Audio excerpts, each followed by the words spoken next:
going to mug me? Am I going to mug you? Is that gorgeous or what, eh? And I believe I can run a decent marathon. Download Veely now.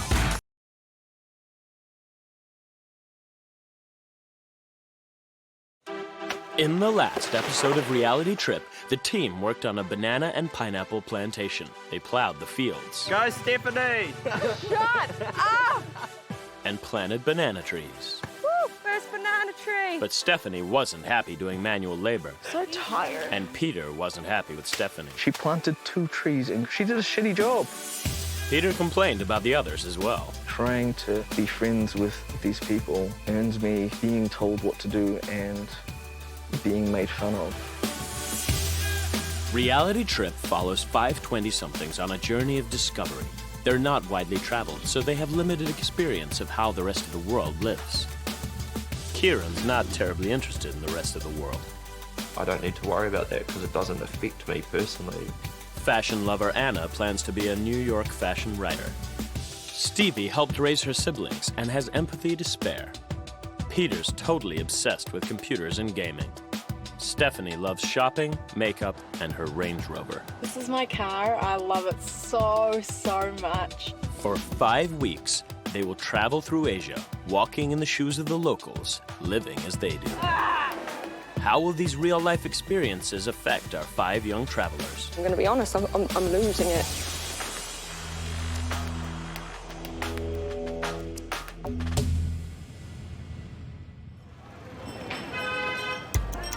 It's day 9 of the reality trip, and our team are in the Philippine city of Cebu, heading to an unknown destination. They only know it has something to do with costume jewelry. I highly doubt that this is going to be glamorous. I don't even know what the difference is between costume jewelry and normal jewelry. As you can tell, I'm a big jewelry connoisseur. Unlike fine jewelry, costume jewelry is made from cheap materials. So, that's the showroom. Oh, Let's go. wow. Heaps of pretty things. Blue Planet is a leading producer of costume jewelry in the Philippines. Owner Richard used to be a French diplomat. Can I try some things on? Everything's so pretty. How does this look? That's a lot of beads, Richard. And we play with the color. The design is important, but the color is much more Right, important yes. to fit with. You can already have see. plenty. These are amazing. Everything's so pretty. It's funny, huh? Yeah. All of the jewelry is designed and made by local people employed at Blue Planet. What does something like that cost to buy? The price is around $2. $1, $2 is cheap. Yeah. It have to be cheap, yeah. Because we are just at the beginning of the chain. After there is importer, wholesaler. After there is retailer. So the price increase. Yeah. To arrive in the street, not so expensive. It should start from the factory at a very low price. At the end, the profit is very small. Yeah. But if we make good volume, because we sell to big chain of stores, if we make good volume, it's okay. Is that your Range Rover downstairs? That's yours? Yes. So you do make well. a lot of money? Yeah. You do. No, I worked during many years and I make me a gift just now, so many years of working. Some of the jewelry pieces are produced on site. This is where we make the color, the key of the jewelry is the color. But the jewelry is put together by over 4,000 outworkers in rural villages outside the city. So, here is Jerome. Hi. He will bring you to his village and he will show you how he works, and you will work for him. You will make the jewelry with him. Okay, you will take care of them?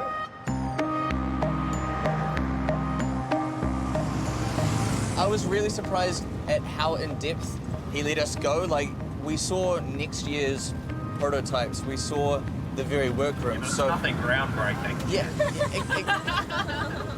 Regardless, like, he let us see that. To be honest, my impressions of Richard was a back pocket man. I use that term as to say that all the money he makes goes into his own pocket. I think as long as his products are sold, he's not bothered either other way. I think Richard liked me because I just took a liking to the fact that he's from Paris, and I absolutely loved Paris. It's one of my favourite cities in the world. And he also happens to drive a Range Rover just like I do, so I was just like, yeah. Jerome's village lies about 2 hours out of Cebu. Wow.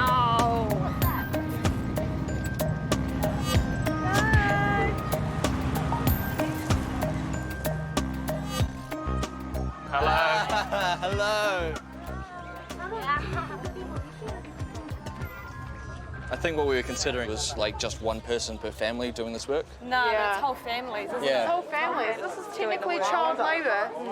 Technically. Wow, did you ever do chores at home? No, silly question. Did you ever do chores at home? Yeah, but that was to keep a tidy home, not to work for another man. Jerome shows them how to make one of the patterns. Okay guys, first you get one piece the heart. Yes. And then you get the nylon. Nylon, yep. You get the small holes. Next, you get these glass beads. You put 7 pieces. Everybody done? Not yet? No way, what? Too fast.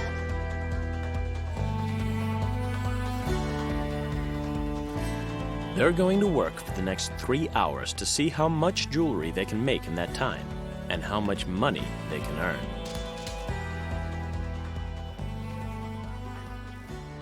Oh. Will you actually shut up, dude? I missed putting 2 in ages ago. If we had some music, this would be pretty alright, eh? Feels like it's been a long day, although we really haven't done very much. While they've been working, they've been asking questions about how much Jerome's family members are earning. For each necklace, like this, it takes them half an hour to make. And it's so much delicate fine work, and they get 3 pesos. They're getting nothing. Blue Planet policy is they don't employ child workers. However, Philippine law allows children between the ages of 5 and 14 to work in non-hazardous conditions for up to 4 hours a day.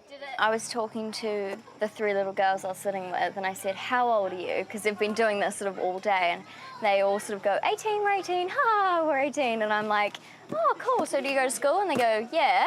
I'm like, what school do you go to? And they go, elementary school. And I go, 18? And they go, no. And I'm like, oh, God, because they're 12. That's pretty much child labour. In a way, maybe the parents are teaching them that tradition of the children helping their parents and helping their family. No, it doesn't. It teaches you to work for a white man who ain't going to give you nothing. You're still hating That's on what it Richard. teaches them. Stephanie's been seduced by talk of Paris and Range Rovers. If they don't have jewellery to make, what are they going to do? There's clearly no other job that they could possibly do. So, thank God that these people here don't turn to prostitution.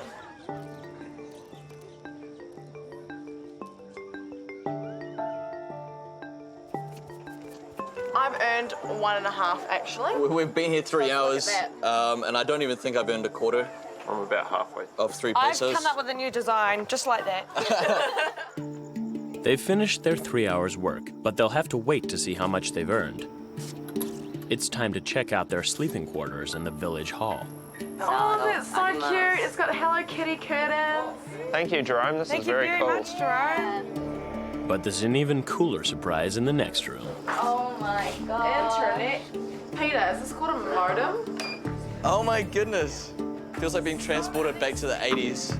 Coins are necessary to get the computers going. Oh my God. Why is your Oh my gosh, 2002. 2 gig of RAM. Oh my goodness. Oh, Counter-Strike. I love Counter-Strike. Peter's in his element. Looks like no one's sleeping tonight. Pete playing computer games. Yeah, man. Pete must need his fix. While Pete's indulging his obsession, Stephanie's indulging hers. Steph's adding them all on Facebook. I'm talking to my mum. We're planning my New York trip right now. So. 5 days after Steph lands back in New Zealand, she's heading off on a trip to the States with her mother. You know, the first conversation that pops up is my mum wanting, like, you know, urgently to confirm whether I'm going to go on a cruise with her or not the day I land in New York, because it's an 8-day cruise around America and then go to LA. So it's a bit first world. A cruise around America is a world away from Jerome's life and his family's. Hungry, hungry. Oh, what have we got here? Yum. Oh, what's that? This one, the rice inside. Oh, rice. Rice. We like rice. Yum. Okay. You're using the knives. This is like a Bear Grylls moment. Whoa. Sardine. Sardines or the fish. I don't... Kieran doesn't like sardines. What is this? Is this water? It's water. Why is What's your it? little sack? Oh, gotta be quick, gotta be quick. Sounds good. How much is this all together? We're only buy this at 2 peso. Sorry? 2 pesos. 2 peso each. Oh, yes. And how much for a can of sardines? 15, this one. 15? Oh, yes.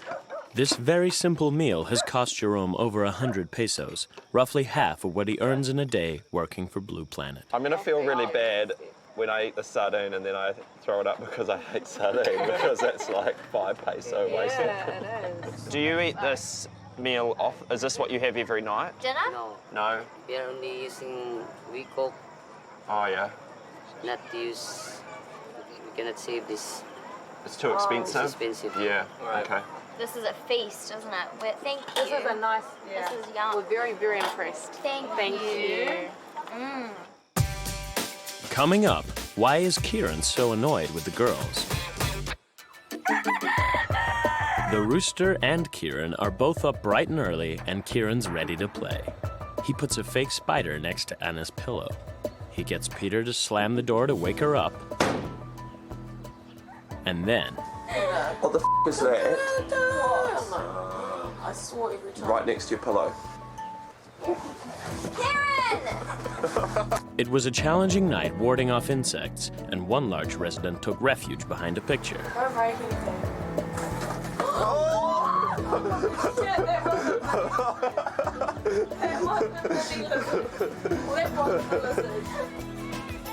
The team have a bit of spare time before they leave, an opportunity to mix with the villagers. I think my picture's just about on every one of these phones now. Even had one ballsy enough to give me a kiss. Stephanie and Anna are still in the bedroom, putting makeup on and chilling out. I sort of went into my shell a bit because I was thinking so deeply about my life and their life and just everything in between, and the comments some people were making was kind of affecting me a little bit. Anna thinks the group was disrespectful towards Jerome the previous night, after he'd gone to a lot of effort for their meal.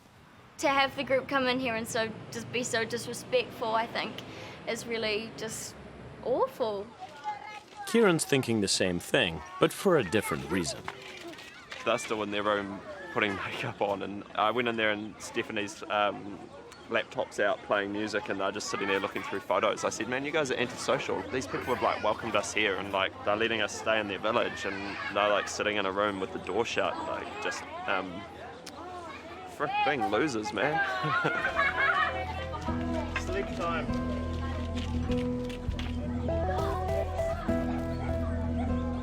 Thank you very much. Thank you very much. Thank you for having us. Bye-bye, see you later. Oh, come in for a hug, come on.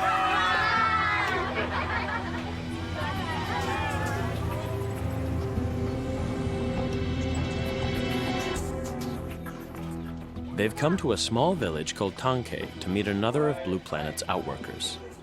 Today we're gonna make these beads like this. All we need is crepe paper, a glue, and shell. Adelina's specialty is making large bead necklaces from paper and crushed shell. Make it thin. Thin. Put it in the crepe paper. Then take off the excess paper. How long do you spend doing this, or the whole day? Yeah, whole day you can only make 1 strand of this one. How much do you get paid for 1 strand? 400. 400. So you get 400 pesos a day. A day. But if you finish it for 2 days, then you earn less. Yeah. With no health and safety regulations to worry about, and the most basic equipment, Adelina's husband Santo polishes the shell balls she makes.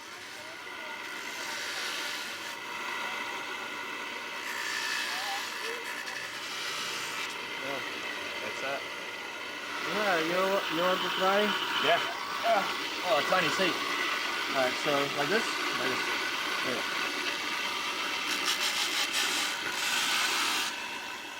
How long have you been doing this for? Since we get married. 20 years. Wow. Do you have children? Yeah, 2. 2 Oh, children. 3. 3.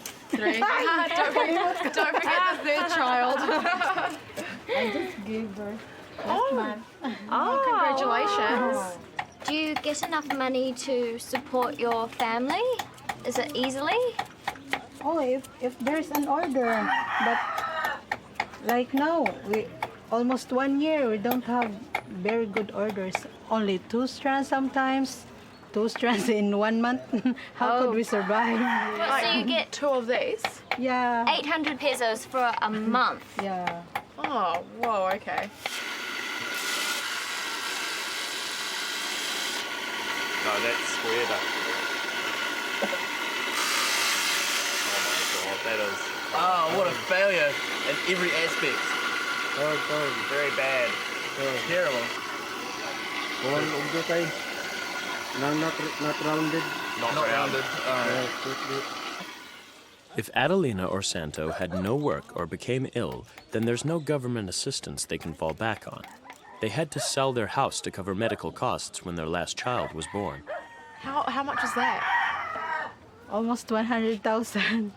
I sell my place. 100,000 pesos. Yeah, because I give birth a premature child. Prematurely. And yeah.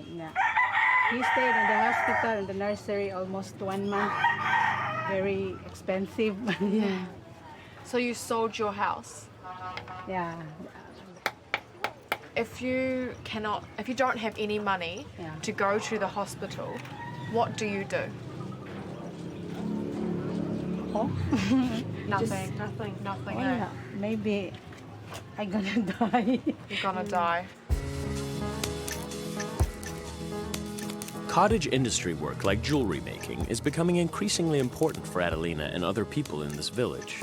It's on the coast and relies on fishing for its primary source of income. But that is slowly changing as fish stocks become depleted and pollution gets worse. The rubbish. The rubbish. This thing. You know this is all rubbish. Why does no one pick it up? Why don't village people do it? No. No?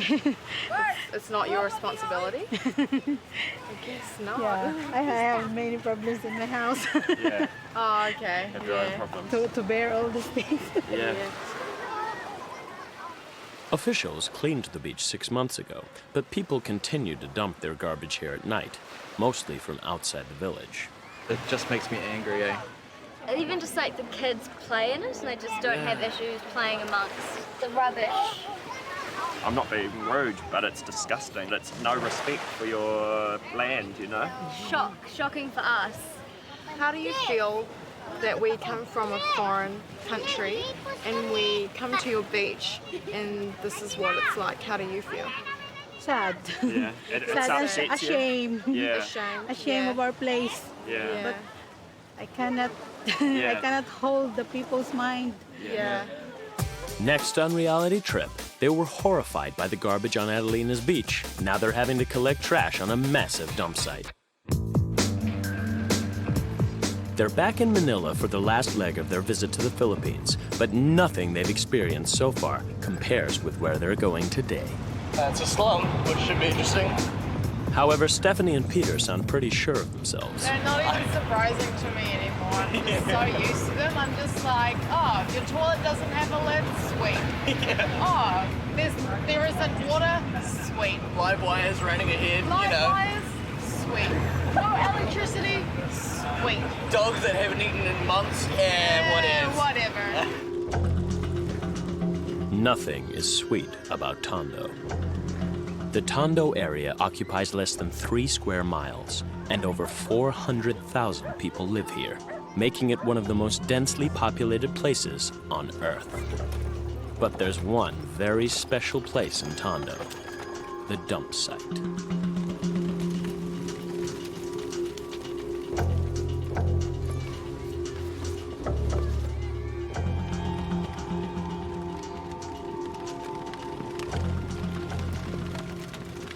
I will never say to my future kids, your room looks like a tip, because now I know what it really looks like.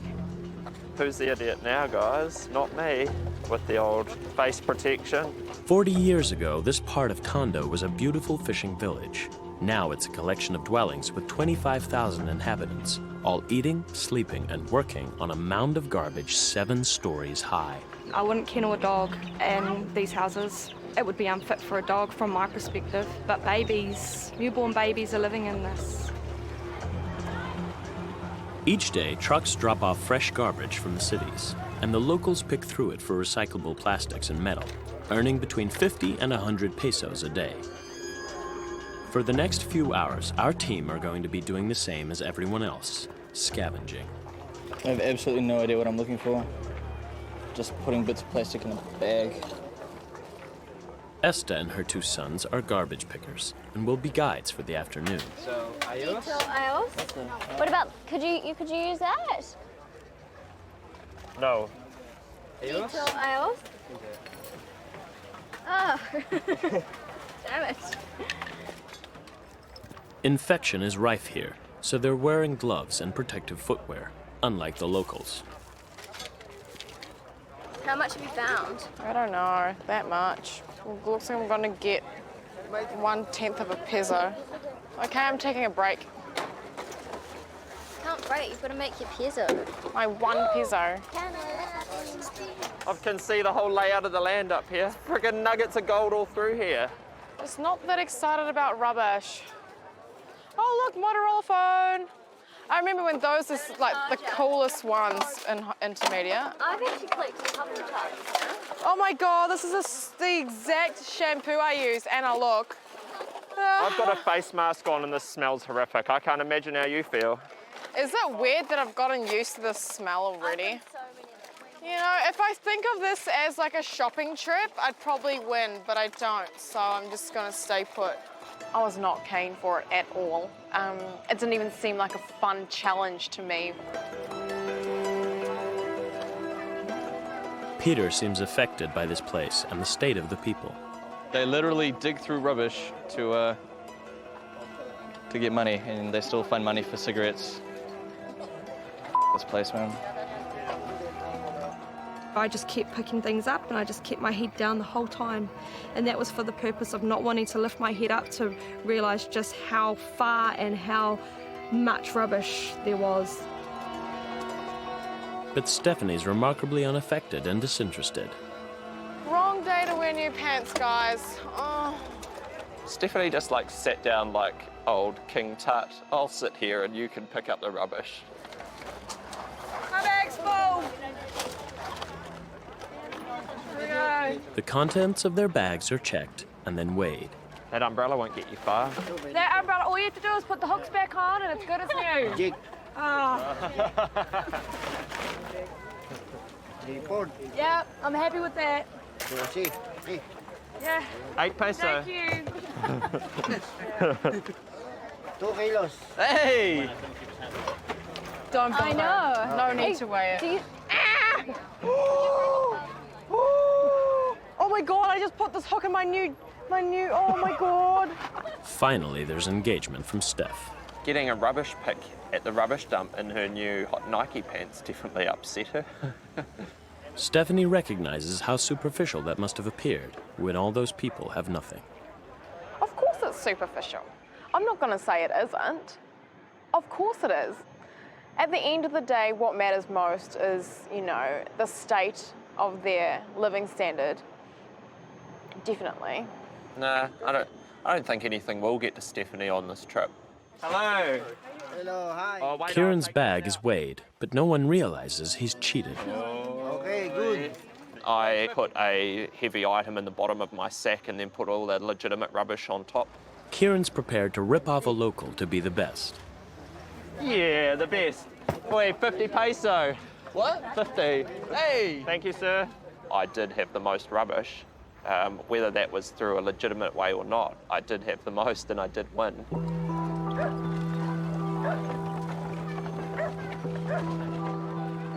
The team has split up to visit different houses in Tondo. There's no such thing as a real road here. It's all just kind of rubbish compacted to make something hard. And if you look around here, there's just anything that is solid. It gets put together and it becomes a house. Hello. Hey, buddy. Hi. We've got a little herd of children here. Why do you have so many children if it's such a struggle to support them? Sa akin naman, kung okay ka namang maghanap, naghihirap ka, ba't sasama-sama kayo? For me, having many children is happier Yeah. as long as we're together Yeah. and we're helping each other. Eleanor has 9 children. Is there enough room for everyone? She said they sleep inside, Yeah. one big room, and here in the living room. Oh, in here? This is her living room. Okay. Her husband is in prison for stabbing another Tondo man. With no income, it falls on the children to earn money, even though school is compulsory. I asked my children to stop going to school, and we all go scavenge, Yeah. starting from 4 in the afternoon, and then we all go to sleep, and after that, we go scavenging again. But what she said was tonight, they will have nothing to eat. So some nights no one will have dinner? They just sleep if they have nothing to eat. Yeah. More than 80% of Filipinos are devout Roman Catholics and don't practice birth control, so Eleanor's large family isn't unusual. It's really touching. Monica's the cutest little girl and so happy, but Eleanor, she shouldn't have as many kids as she does because they, you know, the quality of life diminishes with every child that she's had for each of her children. I can't imagine raising 9 kids in a place like this, and what really gets to me is the fact that her kids just go to sleep with nothing to eat. Tondo is a good example of the Philippines' child labor laws not working. It's estimated 3 million Filipino children under the age of 17 work in hazardous conditions.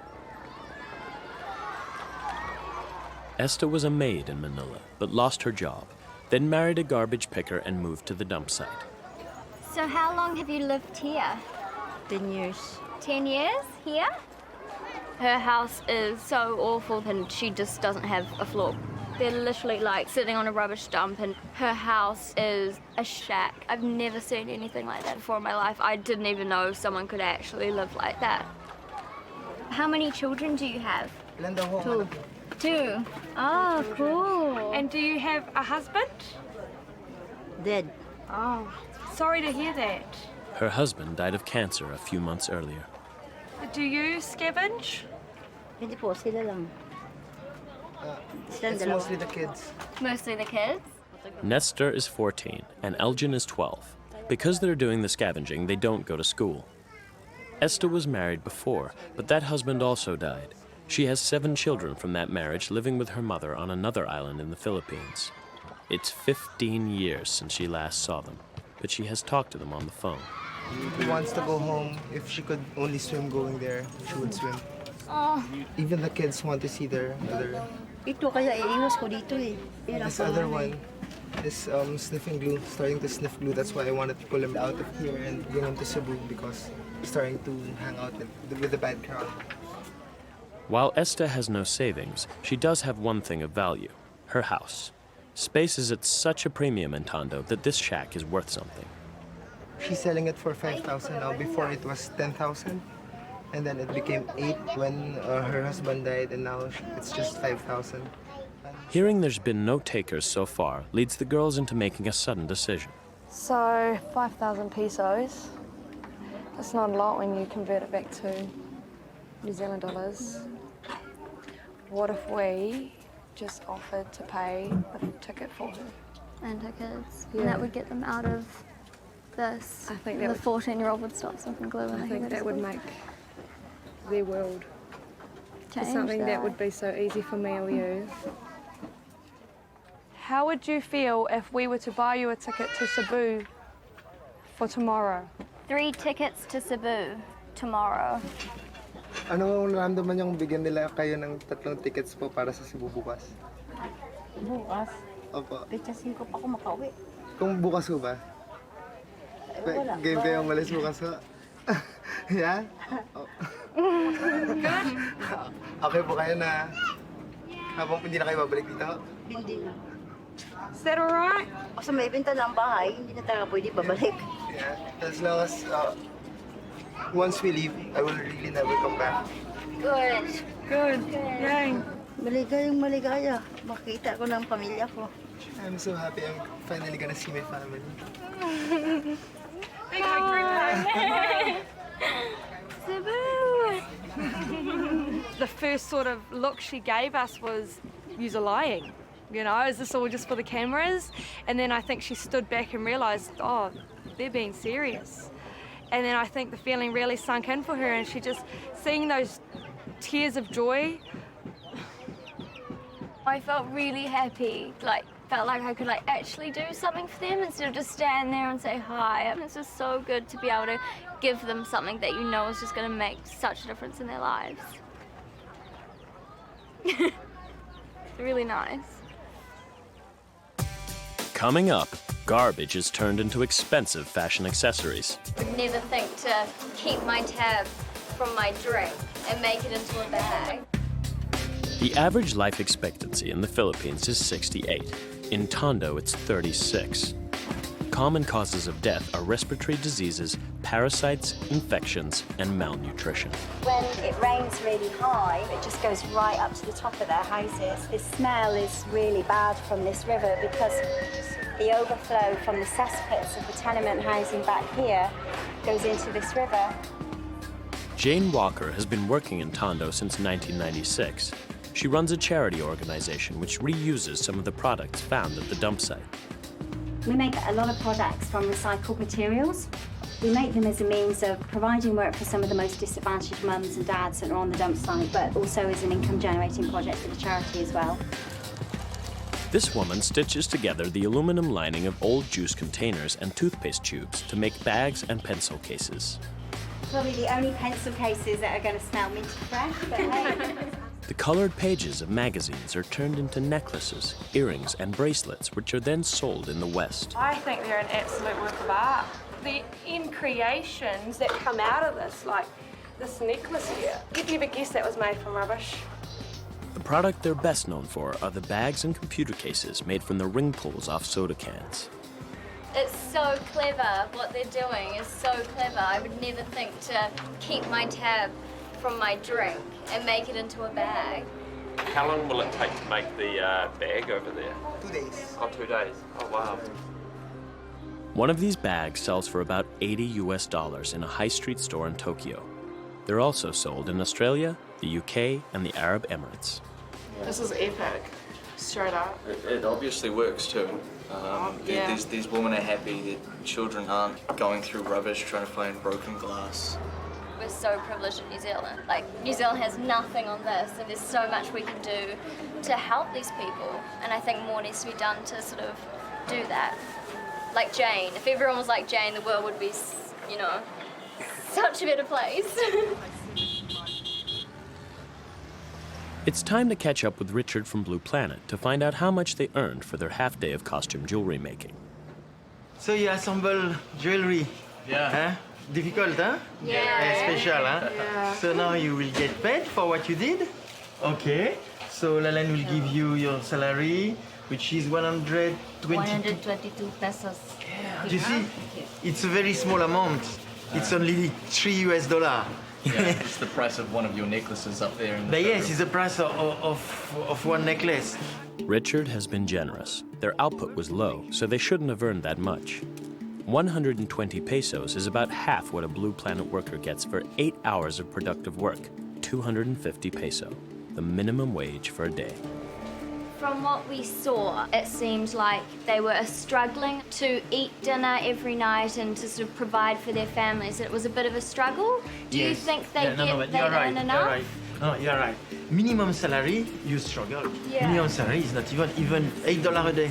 Knowing that they struggle on the minimum wage, you're happy to continue paying them that? We cannot increase so much the price as you have seen. We need minimum wage worker. That, in fact, is our power. Our power is we make jewelry with a cheap labor.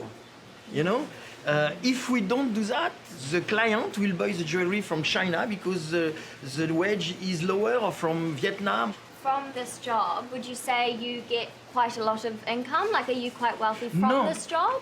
No, but the profit is not so big. It's a small profit. But if we can make big volume, if we get big orders, it's very good.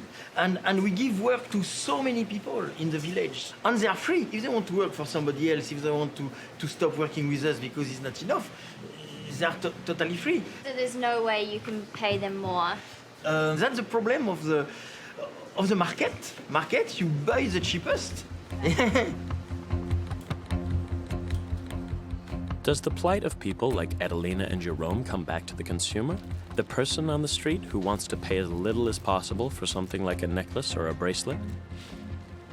It's the consumer. We're totally to blame. I consume, and of course everyone likes like a bargain and things like that. But I think if more people sort of saw what we've seen and have talked to the people that we've talked to, I think they would seriously reconsider like the $5 necklace they've just picked up, and it's not quite as great as we think it is. It's cheap labor which underpins the growth of Manila into one of the world's largest cities. 12 million people jammed together, many surviving on the minimum wage or less. Fortunately, it's a world Esta and her 2 sons will soon be leaving. It's their last night here, but there's one last thing they must do: pay their respects to their husband and father. There's no actual grave to visit because Esta couldn't afford a plaque.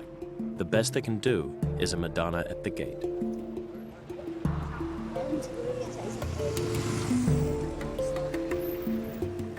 This is a poignant moment for Stevie because on the same day back in New Zealand, her grandmother's gravestone is being unveiled. I found that so weird. You know, back home I would have been at a cemetery celebrating my grandmother's unveiling. I'm in the Philippines, not in a million years did I think I would end up still in a cemetery on the exact same day. So I took the time to say a few words to my grandmother while we were there in the traditional way that the Filipino people would. Next on Reality Trip, after 15 years apart, a dramatic reunion between Esta and her family.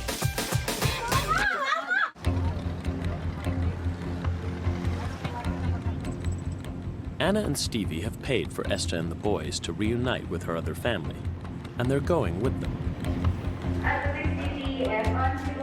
American culture is strong in the Philippines, so they celebrate Halloween. Esther and the boys must think the stewardesses normally dress like that. It's their first time on a plane.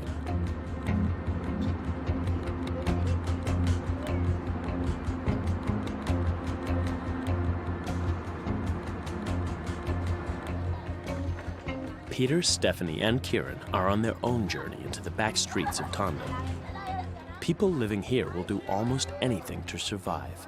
Like this man, Genesis, who was a thief and went to jail, but also did something extraordinary which is now becoming increasingly common here. So the worst thing that I've ever done is to sell my organ, my body part, in order to repair our house. What did he sell? Which organ did he sell, and for how much?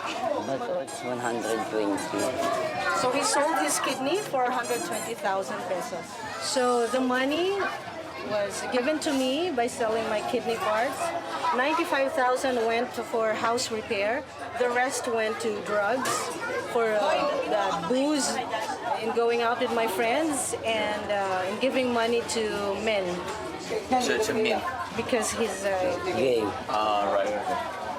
Are we okay to ask if we can see where the scar from where it came out? Jen, okay daw ba sa'yo na ipakita yung peglan mo ulit? Okay lang. Yeah?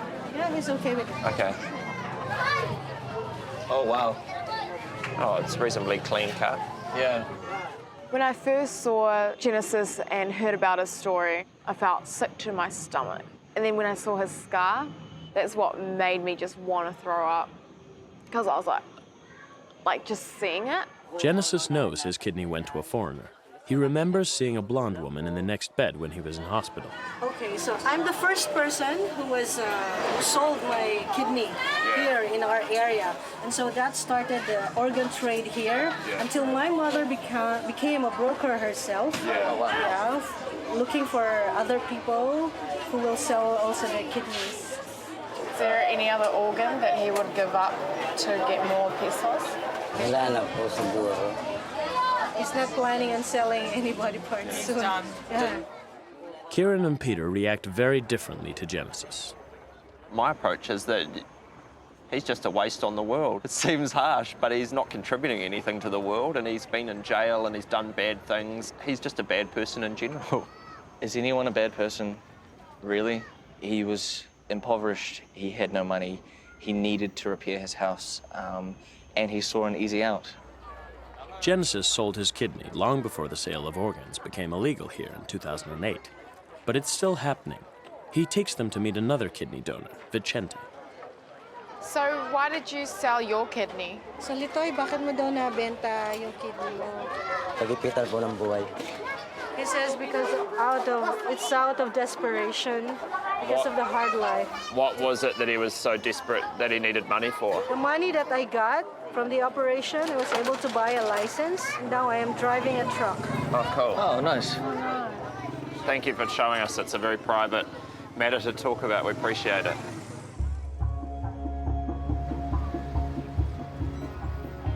Esta is back in the town where she grew up and lived with her first husband. There will be a lot of crying. I'll probably cry too. So happy. Same. There'll be some tears. You saw her face light up. She recognised things. She knew exactly where she was, and I think she felt peace with the fact that I'm here now. When her first husband died 15 years ago, Esta wasn't able to earn enough here to support her 7 kids, so she went to Manila in search of work, leaving the children in the care of her family. That was the last time she saw them.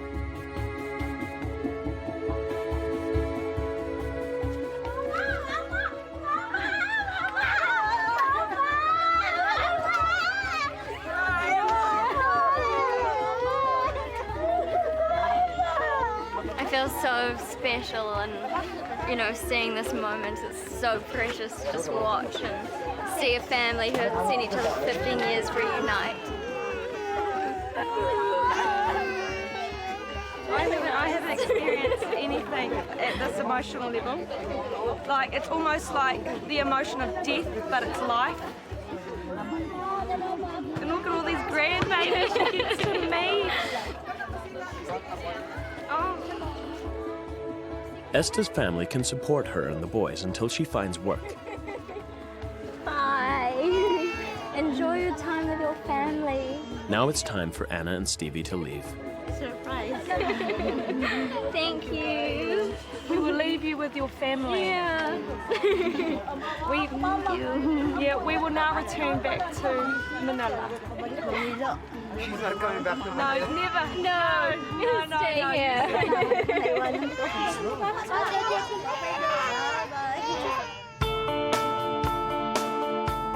Our 5 are about to say goodbye to the Philippines.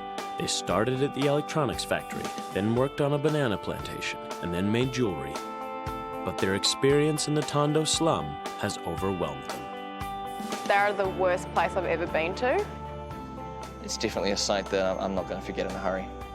It got to the point where I think all footage of me was just this.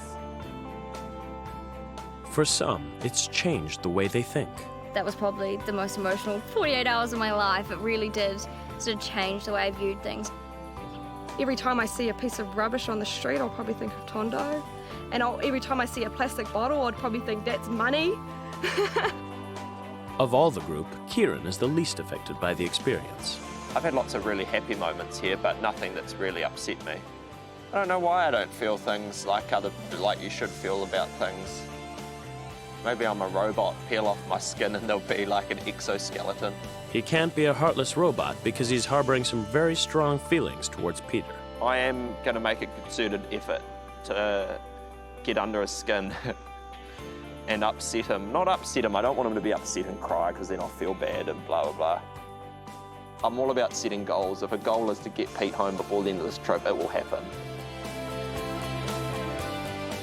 On the next leg of Reality Trip, the 5 are in Sri Lanka. The reality hit when we got to the mine, and I started to feel quite nervous. Stevie's nervous because they're working 30 meters underground. Oh, this is disgusting. They're mining for gems, but will they find any precious stones? Is that anything? And has Kieran achieved his goal and broken Peter? I've chosen to stop trying to get them to like me. Yeah, I've probably been mean to Pete, and I find him boring.